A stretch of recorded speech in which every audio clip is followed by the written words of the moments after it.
তো রাম রাম, শুভ একাদশী। তো কালকে এই ভিডিওটা নিয়ে আসতে হতো কারণ রুদ্রনীল ঘোষ বিজেপির যিনি একজন নেতা, তিনি কিন্তু ভালো একটি কবিতা করেছেন বা কবিতা বলেছেন। তিনি বরাবরই ভালো ভালো কবিতা বলে থাকে। এবারে যে কবিতাটা বলেছে সেটা দশমীর দিনে বলেছেন।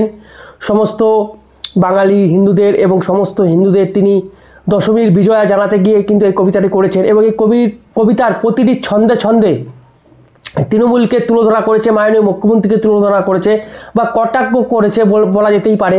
তিনি তৃণমূলের শিক্ষা দুর্নীতি থেকে শুরু করে সমস্ত যাবতীয় কথা কিন্তু এই কবিতার মাধ্যমে তিনি ফুটিয়ে তুলেছেন এবং আপনাদের খুব ভালো লাগবে। তিনি মাঝে মধ্যে এরকম কবিতা বলেন, আমার তো খুব ভালো লাগে, আপনাদের খুব ভালো লাগবেন। এবং এই কবিতায় আপনারা শুনতে পারবেন যে মাননীয় মুখ্যমন্ত্রী যেভাবে হিন্দু ধর্মকে তাচ্ছিল্য করছে, হিন্দু ধর্মকে নিয়ে একটি ছেলেখেলা করছে, সেই জিনিসটা কিন্তু এই কবিতার মাধ্যমে আপনারা বুঝতে পারবেন। এখানে আছে পিতৃপক্ষে যে প্যান্ডেল উদ্ঘাটন থেকে শুরু করে তবে আরও অনেক কিছু তথ্য কিন্তু এখানে আছে এই কবিতার মধ্যে।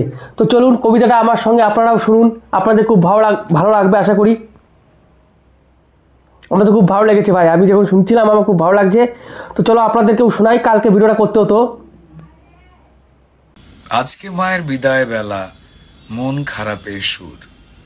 আজকে মায়ের বিদায় বেলা, মন খারাপের সুর। আসছে বছর আবার হবে, মা যাবেন বহু দূর। দেখলেন মা কদিন ধরে আমরা কেমন আছি, দুধে ভাতে আহ্লাদে না খেলছি কানামাছি।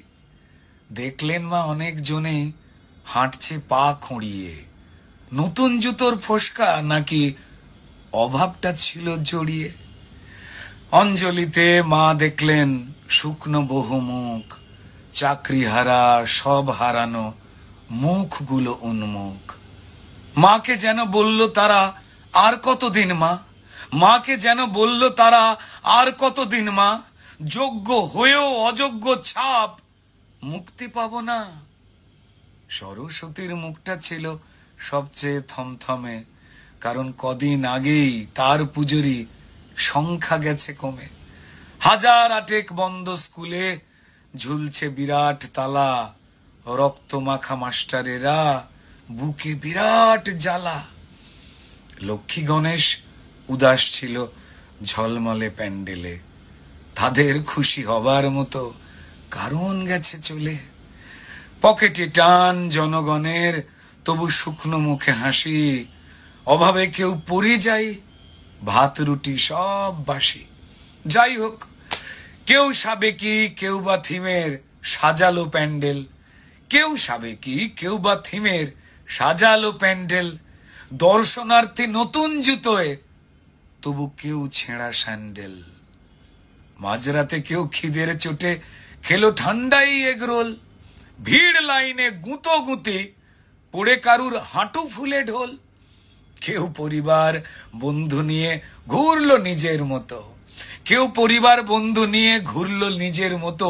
আড্ডা খাওয়া আর চোখে প্রেম, কেউ বা থতমতো। ভ্যাপসা গরম ঝগড়াঝাটি ঠাকুর দেখার ছলে, তবে সুন্দরীদের মেকআপ এবার খাটলো ঘামের জলে। তবু পুলিশ ছিল বড্ড সজাগ কোন দিকে ভিড় যায়। পুলিশ ছিল বড্ড সজাগ কোন দিকে ভিড় যায়। কোন প্রতিমা কোন পুজোটা পুজোর সেরা হয়, কারণ ওপর থেকে অর্ডার যেমন তাদের তেমন কাজ। ওই ওপর থেকে অর্ডার যেমন তাদের তেমন কাজ।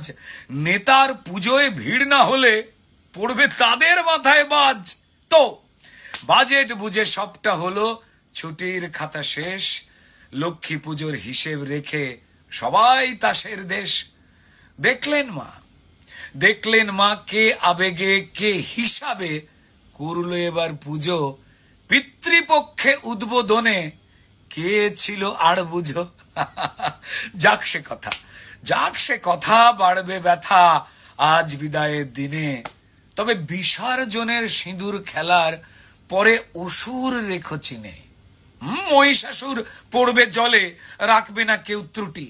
মহিষাসুর সেও পড়বে জলে, রাখবে না কেউ ত্রুটি। তবে চেনা যত অসুর আছে, দ্রুত তাদেরও হোক ছুটি।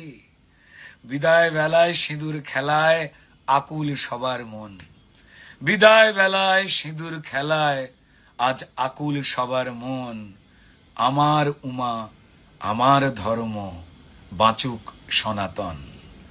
আমার উমা আমার ধর্ম, বাঁচুক সনাতন। শুভ বিজয়া। বড়দের সবাইকে জানাই প্রণাম, আর বাকি সবাইকে ভালোবাসা।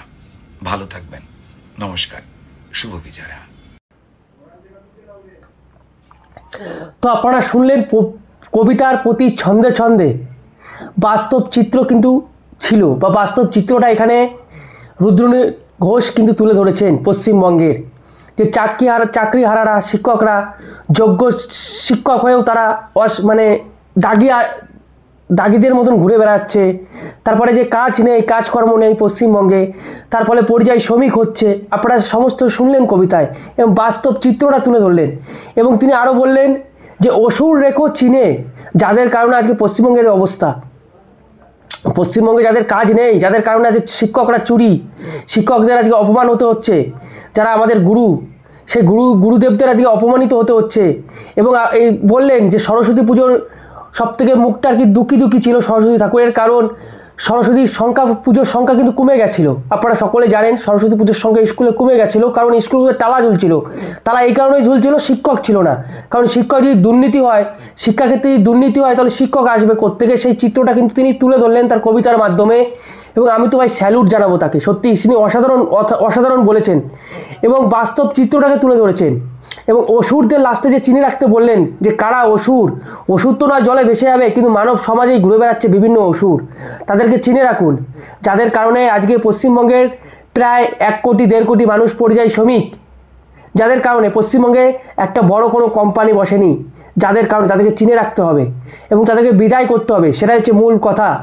এবং যাদের সঙ্গে তৃণমূলের যে দুর্নীতি, সেটাও কিন্তু এখানে তুলে ধরলেন। এবং পিতৃপক্ষের যে প্যান্ডেল উদ্ঘাটন, সেটাও কিন্তু এখানে তুলে ধরলেন। প্রতি ছন্দে ছন্দে কিন্তু পশ্চিমবঙ্গের যে বাস্তব চিত্র, সেই বাস্তব চিত্রটা এখানে তুলে ধরলেন রুদ্রনীল ঘোষ।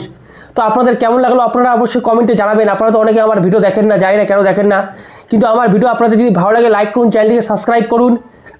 এরকম আরও ভিডিও আপনারা দেখতে পারবেন। এবং এখানে শুধু নিউজ দেখবেন তা না, শিক্ষণীয় কোনো কিছু ভিডিও দেখবেন। এটা একটা বাস্তব চিত্র পশ্চিমবঙ্গের বাস্তব চিত্রটা এখানে তুলে ধরলো। কারণ যেভাবে ডেমোগ্রাফি পাল্টাচ্ছে, আমি এই নিয়ে একটা ভিডিও বানাবো আলাদা করে, যে কীভাবে ডেমোগ্রাফি চেঞ্জ হচ্ছে পশ্চিমবঙ্গের।